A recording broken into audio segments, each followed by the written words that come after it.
এই যে স্প্রে করেছিলাম আগের ভিডিওতে, এই হলুদ গুঁড়ো, তাছাড়া নিমের পাতার রস, রসুন দুই দুই কুয়ো, কর্পূর 3-4টি, তাছাড়া ডিটারজেন্ট পাউডার মিশিয়ে যে স্প্রে বানিয়ে গাছের গোড়ায় বা গাছের পাতায় দিয়েছিলাম, সেই এটির চুলা রয়েছে, অর্থাৎ সেকে নিয়ে আমি স্প্রে মেশিনে দিয়েছিলাম। এই যেগুলো রয়েছে এগুলো অত্যন্ত দরকারি। এই আপনারা গাছের গোড়ায় একটু গাছ থেকে আধা ফুট দূরে এইভাবে ছিটিয়ে দেবেন, এটিও ভালো একটি উপকারে আসবে। প্রতিটি গাছের গোড়ায় আমি এইভাবে হলুদ গুঁড়ো ছিটিয়ে দিয়েছি। স্প্রে তো করেছি, তার উপরে আমি হলুদ গুঁড়ো ছিটিয়ে দিয়েছি যাতে ফাঙ্গাস আক্রমণ না করতে পারে। এবং এই যে চুলা বা গুঁড়ো যেটি রয়েছিল ছেঁকে নেওয়ার পর এগুলো আমি গুঁড়াতে একটু দূরে দিয়ে দিচ্ছি। এটি হলো বনসাই মালটা, 12 মাস ধরে থাকে, এখনও ধরেনি নতুন গাছ।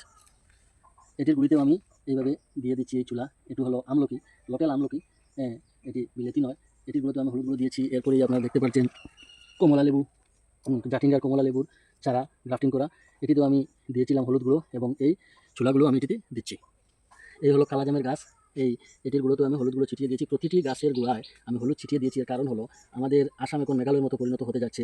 বছরে প্রায় 9-10 মাস ভারী বৃষ্টিপাত হয়ে থাকে। এতে কী হয় জানেন? এতে প্রতিটি গাছের গোড়ায় ফাঙ্গাস আক্রমণ করে থাকে, গাছের জড় বা মূল পচে যায়। এই জন্য আমাদের করণীয় হলো গাছের গোড়ায় নিয়মিত 15 দিন বা 1 মাস পর পর আমরা হলুদ গুঁড়ো ছিটিয়ে দেবো, তাহাতে আর ফাঙ্গাস আক্রমণ করবে না। এইভাবে আপনারাও নিজ বাসায় গাছের গোড়ায়, যদি বাড়ি বৃষ্টিপাতের এলাকা হয় তাহলে গাছের গোড়ায় এইভাবে হলুদ গুঁড়ো দিয়ে যাবেন, যাহাতে আর কোনো ধরনের ফাঙ্গাস আক্রমণ করতে পারবে না। বা হলুদ গুঁড়ো দিলে গাছে অনেক ভিটামিনও পায়, গাছের বল শক্তিও ভালো থাকে। ভিডিওটি ভালো লাগলে সবাই ফলো করে উৎসাহ দেওয়ার চেষ্টা করবেন। সবাই সুস্থ থাকবেন, ভালো থাকবেন। ধন্যবাদ।